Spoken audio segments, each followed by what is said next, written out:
Viajar en avión en la década de los 30, fíjate, no era cuestión de quejarse porque no tenías espacio para las piernas o porque la comida estaba fría.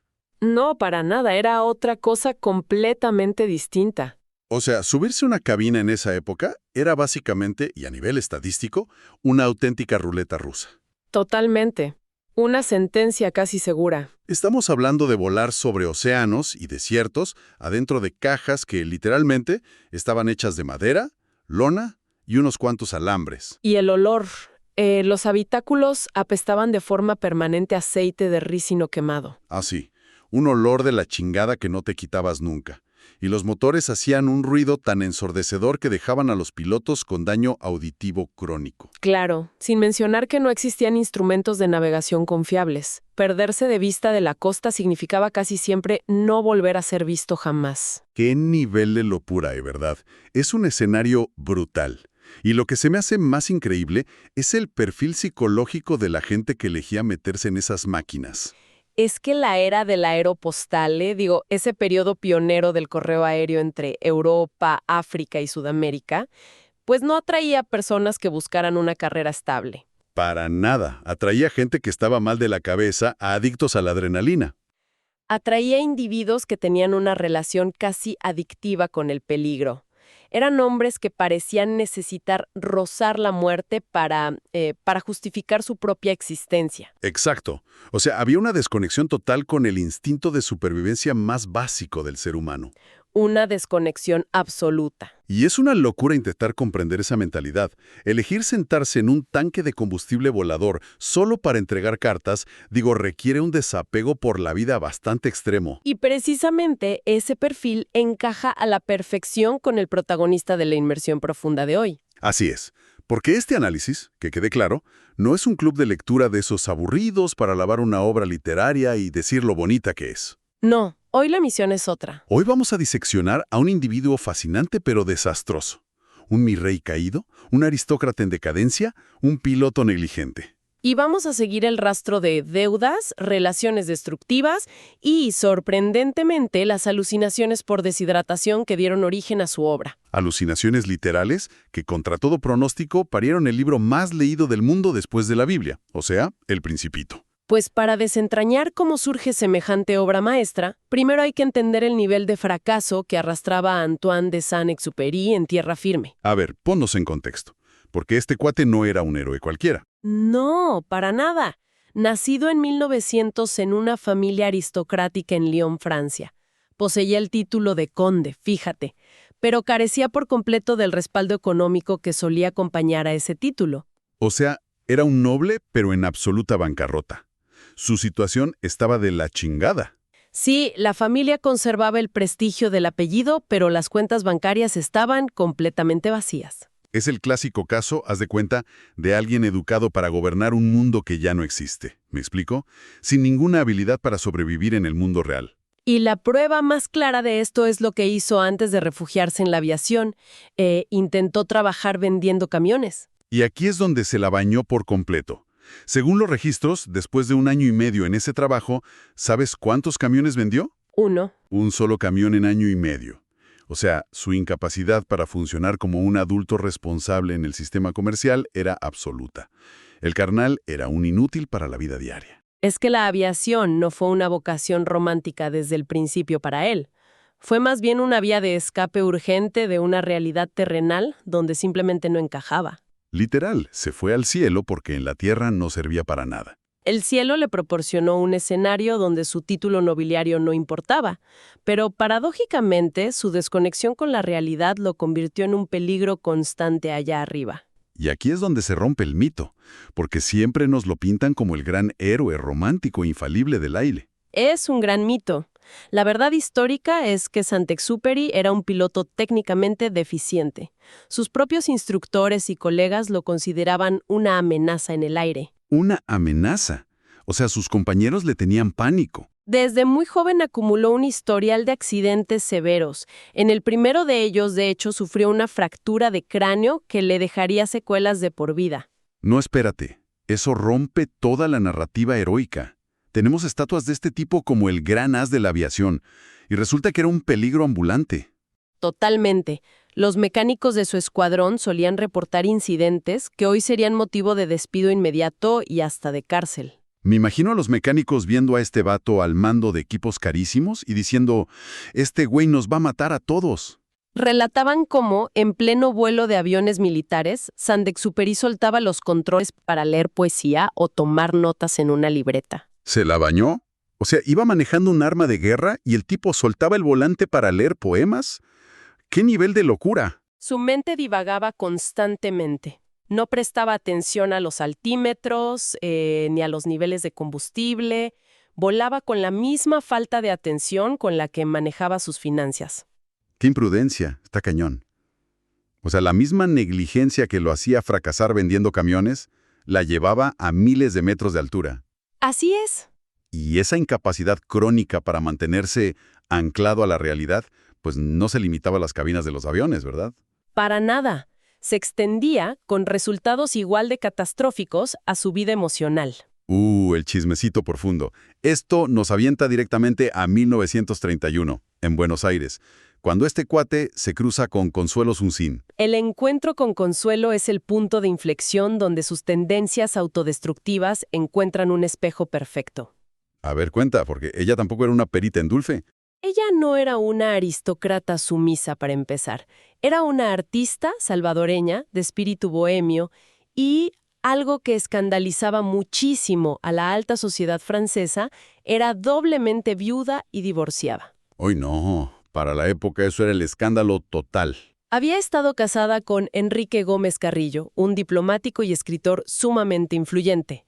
Para la conservadora familia de Antoine, Consuelo representaba todo lo inaceptable. Y la táctica de seducción de Antoine, fíjate, parece sacada de un thriller psicológico de terror. No fue nada romántica. Fue bastante perturbadora. La invita a subir a su avión, según él, para impresionarla en su primer vuelo juntos en Buenos Aires, ¿no?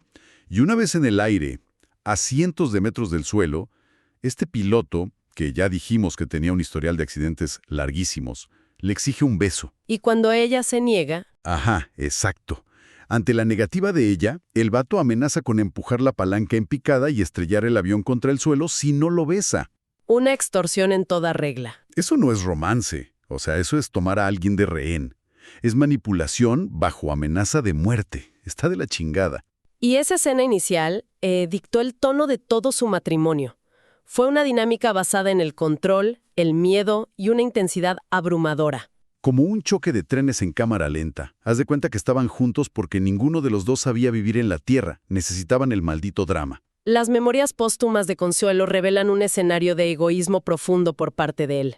Ambos desarrollaron una maquinaria de infidelidad mutua casi a nivel industrial. Infidelidad industrial, me encanta el término. Él mantenía relaciones paralelas con total descaro, especialmente más tarde, cuando vivieron en Nueva York, mientras ella, pues, buscaba sus propias aventuras en Europa para compensar las ausencias y el abandono. Eran como dos aviones volando a ciegas en la misma ruta. Digo, la colisión era una garantía de la física. Y aquí hay un detalle clínico médico que es fundamental y que cambia por completo la lectura de su obra maestra. Consuelo sufría de asma severa. No me digas. A ver, espera. Sí, un detalle que se convierte en la metáfora central de su legado literario. Cualquiera que haya leído su obra más famosa recuerda a La Rosa. La Rosa del Principito. Exacto.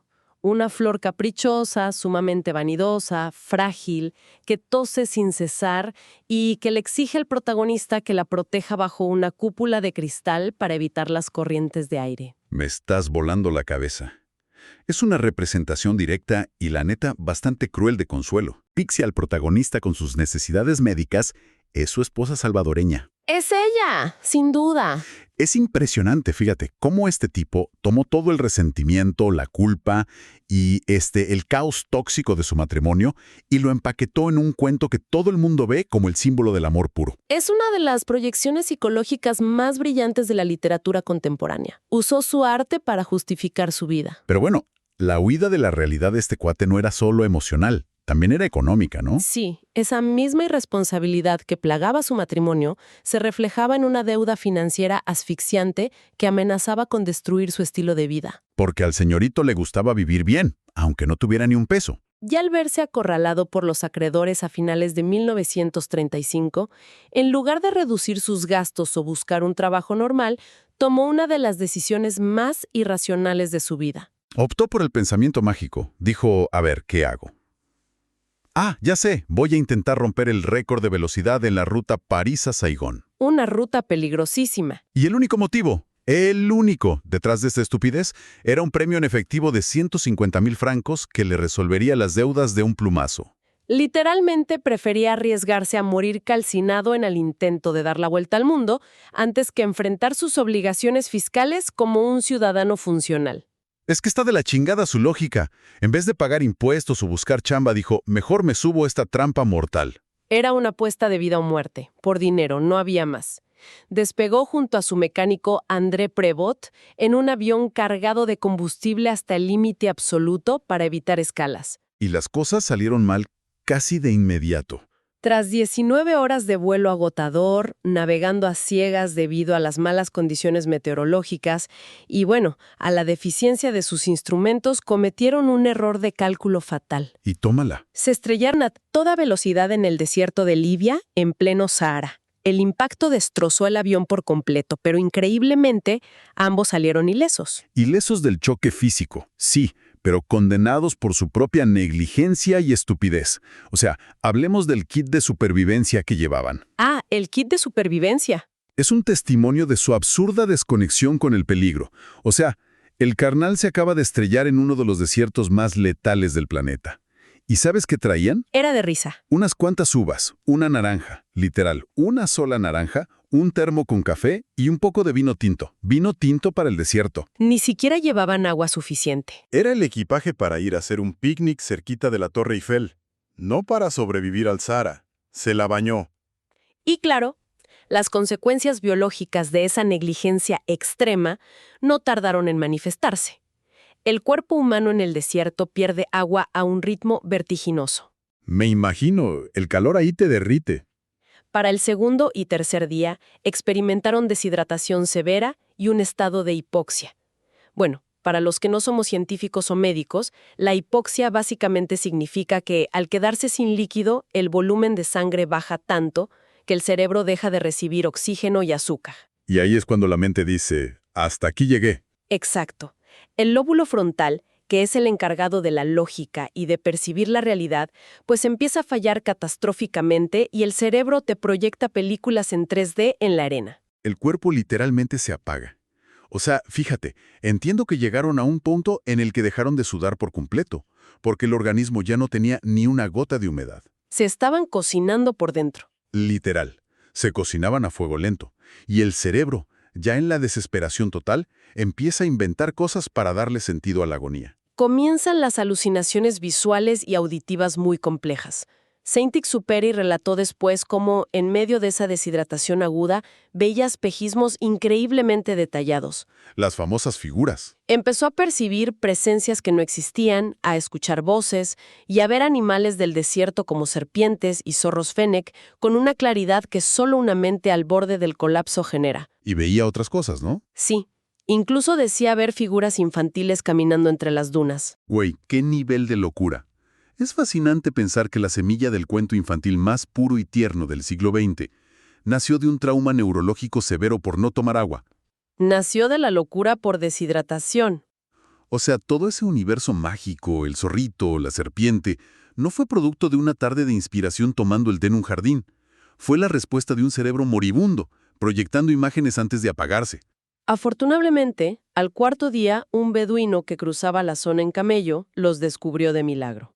De puro milagro, la verdad. Y aplicó métodos nativos de rehidratación que le salvaron la vida in extremis. Sobrevivió físicamente, pero esa experiencia de casi muerte le cambió el cerebro para siempre. Definitivamente. Sin embargo, los demonios personales y la irresponsabilidad lo siguieron persiguiendo. ¿Por qué este tipo no aprendía? Y esto nos lleva a la Segunda Guerra Mundial. Avanzando hacia el estallido de la guerra y la rápida caída de Francia ante la invasión nazi en 1940, Antoine y Consuelo se ven obligados. Sí, cruzan el charco. Se unen a la comunidad de exiliados en Norteamérica. Específicamente en Nueva York. El famoso exilio en Nueva York. Se van a una inmensa mansión llamada Bebbing House, en Long Island. Un lugar de lujo. Y aquí, fíjate, es donde la imagen pulcra de este autor reflexivo termina de irse al caño. El proceso de escritura de El Principito fue un caos absoluto. Un ambiente nada infantil. Para nada. El vato pasaba las madrugadas escribiendo y dibujando, pero rodeado de bandejas con huevos revueltos, consumiendo cantidades industriales de Coca-Cola, fumando sin parar y tomando gin tonics como si no hubiera un mañana. Y quienes lo visitaban decían que lo escuchaban riéndose a carcajadas él solo en su estudio. Todo un cuadro clínico. Y todo esto, o sea, toda esta escena bohemia, ocurría mientras ignoraba por completo a Consuelo, que estaba en la misma casa. Él la ignoraba activamente. Ella estaba experimentando un profundo aislamiento, lidiando con la humillación pública porque las amantes de su esposo frecuentaban sus mismos círculos sociales en Nueva York. ¡Qué coraje de verdad! Entonces, el libro se convierte en un mecanismo de defensa abrumador para él. Así es. Frente a la destrucción de su país por los nazis y el colapso innegable de su matrimonio, la obra literaria le sirvió como refugio para procesar realidades que no podía manejar en el mundo real. Y si analizamos los símbolos del libro bajo esta lupa, resulta ser una disección clínica de sus ansiedades. A ver, hablemos de los famosos baobabs. Los baobabs son fascinantes. En la historia son semillas inofensivas que, si se les permite crecer, extienden raíces tan profundas y masivas que terminan despedazando el planeta entero. Ajá, y en la vida real. El consenso histórico coincide en que los baobabs son una alegoría directa de la ideología del nazismo. Claro, el fascismo devorando Europa. Él observaba con terror cómo una ideología que inicialmente parecía pequeña y que muchos ignoraron, de pronto echó raíces destructivas. Su angustia por Francia era genuina, eso sí se lo damos, aunque sus pleitos con otros exiliados como la facción de Gaulle lo aislaron bastante. Sí, se rehusaba a alinearse políticamente. Pero más allá de la política de la guerra, los planetas que visita el protagonista son la verdadera introspección. Son una pedrada directa a los adultos. Cada habitante es una crítica feroz a las evasiones de la vida adulta. El rey que demanda obediencia sobre un imperio vacío. El hombre de negocios obsesionado con acumular estrellas que no tienen ninguna utilidad. Y el bebedor que toma alcohol únicamente para olvidar la vergüenza de ser un borracho. Pues es una crítica demoledora a la humanidad, pero sobre todo es una crítica monumental a sí mismo. Él mismo era ese hombre de negocios obsesionado con el dinero para pagar sus deudas. Él era el bebedor evasor que huía de sus broncas matrimoniales con gin tonics. Está cañón la proyección psicológica. E incluso uno de los personajes más puros de la obra, el zorro, que le enseña la lección vital de que lo esencial es invisible a los ojos. Ah, el famoso zorro. Ese personaje está profundamente arraigado en su infidelidad. Históricamente se reconoce que la inspiración y hasta el fraseo de este personaje provinieron de Sylvia Hamilton Reinhardt. ¿Quién era ella? Una periodista estadounidense que fue su amante oficial y confidente clave durante sus meses en Nueva York. Es el colmo de la ironía, fíjate. Este cuate critica a los adultos superficiales. Escribe un tratado sobre la responsabilidad afectiva, sobre el deber de cuidar a su rosa asmática. Así es. Y utiliza las frases que le da a la mujer con la que está engañando a esa misma rosa. O sea, la amante le enseña a cuidar a la esposa en el librito. Es una hipocresía hermosa y brutal. Es una dicotomía brutal entre el artista genial y el ser humano profundamente defectuoso. Totalmente. Pero claro, la tranquilidad de Nueva York y los halagos literarios no le iban a durar. Este tipo necesitaba su dosis de adrenalina tóxica. La inacción lo estaba consumiendo por dentro. A pesar del inmenso éxito del libro tras su publicación en 1943, sentirse seguro en Estados Unidos mientras Europa ardía le resultaba intolerable. No soportaba estar a salvo. Utilizando todas sus conexiones políticas, que eran muchas, presionó al alto mando militar aliado para que lo dejaran volver al frente, a los escuadrones de reconocimiento aéreo en el Mediterráneo. Y aquí viene el detalle más absurdo. Para ese momento, este cuate ya tenía 44 años. Una edad límite. En el contexto de la aviación militar de los años 40, 44 años era ser un abuelo para la guerra. Exigir pilotar a esa edad era firmar su sentencia de muerte. Físicamente estaba completamente incapacitado para la tarea. Le fue asignado un P-38 Lightning, uno de los cazas bimotores más veloces y complejos de la época, Un monstruo de avión. diseñado para operar a gran altitud. Bueno, para los que no somos pilotos, esto básicamente significa que a 10.000 metros de altura necesitas una condición física perfecta, reflejos impecables y un manejo riguroso del oxígeno, porque las temperaturas bajo cero no perdonan. Y este pobre tipo estaba de la chingada físicamente. Saint-Exupéry tenía tantas fracturas antiguas mal curadas que ni siquiera podía girar el cuello para vigilar su retaguardia si lo atacaban. O sea, no podía voltear a ver si venían los alemanes. No podía. Y la voluminosa ropa de vuelo apenas le permitía moverse dentro de la reducida cabina.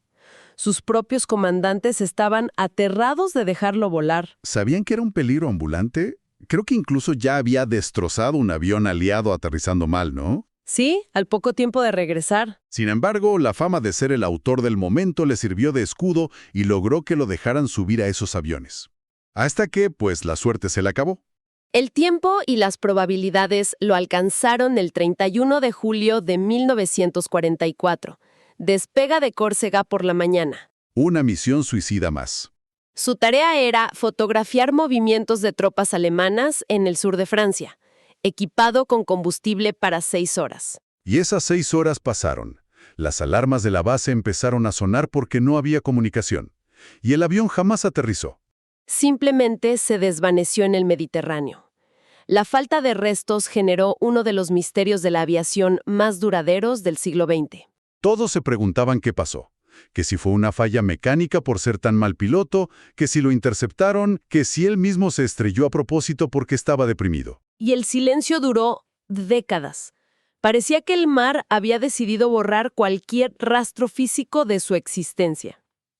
Hasta que ocurre algo que, la verdad, desafía toda lógica estadística. Es de película.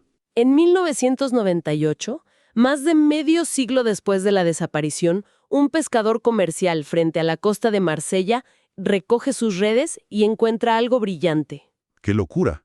Enredada entre los peces y el lodo, encuentra una pulsera de plata oscurecida por el mar. El pescador, Jean-Claude Bianco, la limpia y descubre un grabado inconfundible. Los nombres, ¿verdad? La pulsera llevaba los nombres de Antoine y Consuelo, además de la dirección de sus editores literarios en Estados Unidos. Al principio nadie le creyó al pobre pescador. Pensaron que era una falsificación, porque las probabilidades de encontrar una pulserita en el fondo del océano son de 1 en 1 trillón. La inmensidad del Mediterráneo hacía estadísticamente imposible que una red de pesca arrastrara justo eso. Pero la pulserita era real, y funcionó como un pin en un mapa. A partir de ahí empezaron a buscar en esa zona, y unos años después, tómala. Encuentran los restos retorcidos de un caza P-38. Los números de serie confirmaron oficialmente que era el avión de Saint-Exupéry. Se resolvió dónde terminó el vuelo. Pero el cómo. El cómo es el verdadero chismecito macabro y trágico de esta historia. El desenlace se reveló apenas en 2008, cuando un anciano de 85 años, Horst Rippert, ex periodista y antiguo piloto de la Fuerza Aérea Alemana, la Luftwaffe, decidió hablar. ¿Y qué confesó este señor? Rippert confesó que durante una patrulla sobre las aguas del Mediterráneo en el 44, interceptó a un P-38 que volaba de manera errática. Errática porque Antoine no podía ni voltear la cabeza. Tras una breve persecución, Rippert abrió fuego y derribó la aeronave, mandándola en picada hacia el océano. Y la declaración de este piloto alemán es devastadora. El cuate confesó que pasó toda su vida atormentado cuando se enteró de quién había desaparecido en esa zona. Dijo claramente que, de haber sabido quién pilotaba esa nave, jamás, pero jamás habría apretado el gatillo. Porque ¿adivina qué? Antoine de Saint-Exupéry era su autor favorito. El autor que había formado su carácter. Las ideas de este escritor sobre la empatía y la conexión humana habían moldeado al mismísimo soldado que lo acribilló desde el cielo. Es una ironía trágica y en cierto modo perfecta. El hombre que abogó por la empatía global fue destruido en el anonimato por un lector devoto que ignoraba a quién estaba asesinando. Este cierre te obliga a reevaluar todo. Desmitifica por completo la idea del soñador puro y angelical. Y nos deja con un hombre fracturado. Un hombre profundamente egoísta en el amor, desastroso en las finanzas y temerario hasta el punto del suicidio. Lo cual nos deja a todos, y a quienes nos escuchan, con una reflexión bastante incómoda sobre el arte y los genios. Muy incómoda. Ese libro, que le ha enseñado a millones a valorar el amor y a cuidar sus relaciones, es el producto directo, la consecuencia literal de la negligencia extrema, las infidelidades y la irresponsabilidad de su creador. La obra maestra nació de su peor caos. Y la pregunta que queda flotando es, si el soldado que lo mató cargó con tanta culpa por destruir esa menta brillante, nosotros como sociedad deberíamos perdonar los desastres y el daño colateral de los artistas solo porque su arte es hermoso? Es para pensarse. Quizá las observaciones más profundas sobre el alma humana, como las que dejó mi rey de la aviación, pues solo pueden escribirse cuando el creador se encuentra al borde del abismo y con el agua hasta el cuello. Hasta la próxima inmersión.